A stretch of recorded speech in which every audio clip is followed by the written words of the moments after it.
SK이노베이션이 1조 2천억 규모의 유상증자를 추진한다는 소식에 주가가 급락을 했습니다. 매도를 해야 할지 이렇게 고민을 하시는 분들이 많으실 것 같은데요. 유상증자에 대해서 좀 쉽게 원장님께 설명을 해주시면 도움이 많이 될 것 같습니다.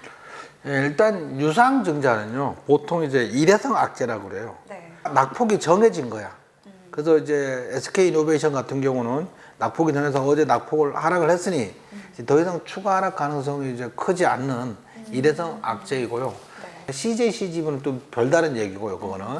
일단 SK이노베이션이 이제 지난주 금요일 날 장후에 유상증자를 추진한다고 공시하면서 지난 월요일 26일 날 8% 정도 하락을 했거든요. 하락했다가 이제 6%대에서 마감을 했는데, 자세히 살펴보면 이제 총 발행 주식수가 9,200만 주인데 9,200만 주의 8.9%에 해당하는 819만 주를 유상증자로 추가로 발행한다고 하는 거거든요. 그럼 한 7, 8%, 8, 9% 떨어지면 다 떨어진 거예요, 그게. 주식수가 그만큼 늘어진 거니까 가격이 그만큼 떨어지면 그냥 반영된 거거든요. 그래서 월요일날 6% 떨어진 걸로 해결된 거고, 이제 오늘 많이 내린 거는 또 2차전지 관련주에 또 새로운 뉴스가 하나 있었는데, 인도 정부에서 배터리 회사를 인도에 공장을 세우면 정부에서 보조금을 왕창 주겠다, 이런 뉴스가 있어서 우리나라 오늘 2차전지 관련주들이 일제히 다 하락을 했거든요. 오늘 하락한 거는 별도고, 유상증자하고 다른 별도고, 유상증자로 인한 하락은 이제 월요일 하락으로 다 반영됐다, 이렇게 볼 수 있는 거고요.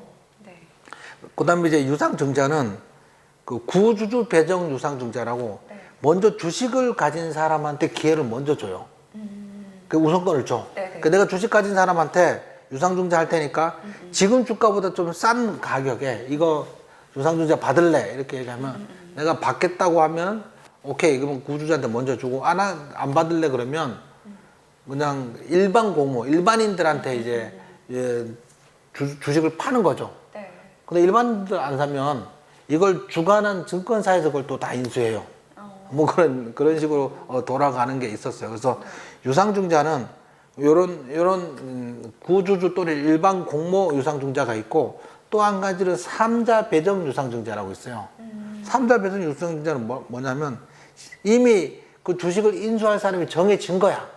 정해진 거예요. 예를 들면 SK 같은 경우는 이제 SK 그룹에서 이제 SK 지주사나 또는 뭐 SK 다른 있겠죠.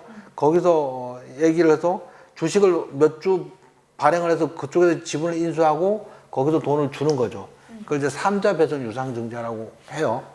그렇게 해서 이제 증자는 중소업체가 운영 자금이 없어서 유상증자를 할 경우 매출이 줄어들어서 문제가 돼서 이걸 큰 악재로 보는 거고, 이렇게 큰 기업에서 이제 새로 신규 투자나 연구개발비나 이런 투자 개념으로 자금을 조달할 계획으로 목적으로 유상증자를 할 경우 반드시 악재만은 아니에요. 근데 이제 그 과정이 좀 지지부진하니까 유상증자를 한 종목을 굳이 따라 살 필요는 없는 것 같아요. 예. 그럼 유상증자는 주식을 추가 발행해서 새로운 주주를 모집하는 거니까 한 주당 가격은 떨어질 수밖에 없겠네요.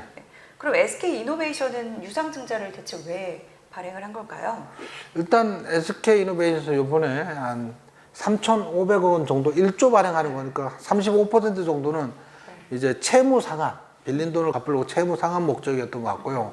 이제 나머지는 시설 자금, 그다음 타 법인 취득 자금, 이런 내용이 상세적으로 아직 알려지지 않았는데 상세 내용에 따라서 장기적으로 이제 긍정적일 수도 있다, 이렇게 보고 있거든요. 하지만 유상증자 자체가 단기적으로 부정적일 수밖에 없습니다.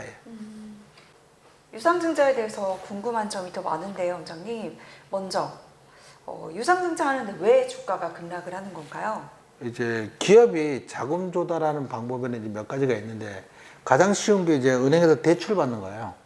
대출 받는 거고, 두 번째는 이제 회사채를 발행하는 방법이 있고요. 회사에서 채권을 발행하는 게 회사채 발행이라고 하는 거고, 세 번째가 이제 유상증자를 통해서 자금을 조달하게 되는 거거든요. 첫 번째는 이제 은행에 대출 받는 거니까 당연히 아실 거고, 두 번째는 이제 기업이 채권을 발행하면서 채권을 팔면서 돈을 빌리는 거거든요. 채권은 이자만 주고 만기가 되면 원금하고 이자를 주고 채권을 회수하면 되는 거니까 주주 지분에, 주식 지분에 영향이 없어요. 돈 빌리는 거니까 말 그대로. 한때 이제 동양증권에서 부도 위험을 숨기고 투자자들한테 이제 대규모 채권을 판매해서 뭐 난리가 났었어요. 동양그룹 사태라고. 이제 그게 동양그룹이 이제 유안타 증권으로 바뀌었는데 네네. 또 피해자들이 이제 동양증권을 상대로 집단 소송을 냈는데 이제 며칠 전에 1심에서 패소했다고 이제 판결이 났어요. 그래서 뭐 그 사태 이후로 이제 10대 재벌그룹 큰 그룹 아니면 해사채를 발행해도 누가 인수를 하지 않으니까 채권 판매가 쉽지 않은 것 같습니다. 세 번째는 이제 유상증자인데 중자는 이제 주식수를 그만큼 추가 발행해서 구주주한테 우선 배정하고 나서 남는 것은 일반인에게 공모하는 방식으로 이제 유상증자를 진행하는데 그 다음에 이제 3자 배선 유상증자도 있고요. 근데 이제 주식수가 늘어나니까 기업의 영업이익이나 당기순이익은 동일한데 주식수가 늘어나니까 주가가 그만큼 희석돼서 싸지겠죠. 네. 그래서 그 주식수가 늘어나는 것만큼 주가가 좀 싸져야 될 것 같고요. 그 다음에 일반인한테 공모를 한다면 굳이 시장에서 사면 되는데 유상증자를 받을 필요가 없잖아요. 그러니까 시가보다 싸게 주식을 팔아요. 그러니까 그것 또한 주가가 또 약세를 보이는 원인을 제공하기도 하거든요. 그러니까 이제 유상증자를 하면 주가가 일단 하락하게 돼 있는 거고요. 이후에 이제 유상증자가 성공하면 확보한 현금으로 이제 투자를 해서 수익이 나게 되면 주가가 다시 상승하게 되는 그런 겁니다. 예. 구독, 좋아요는 사랑입니다.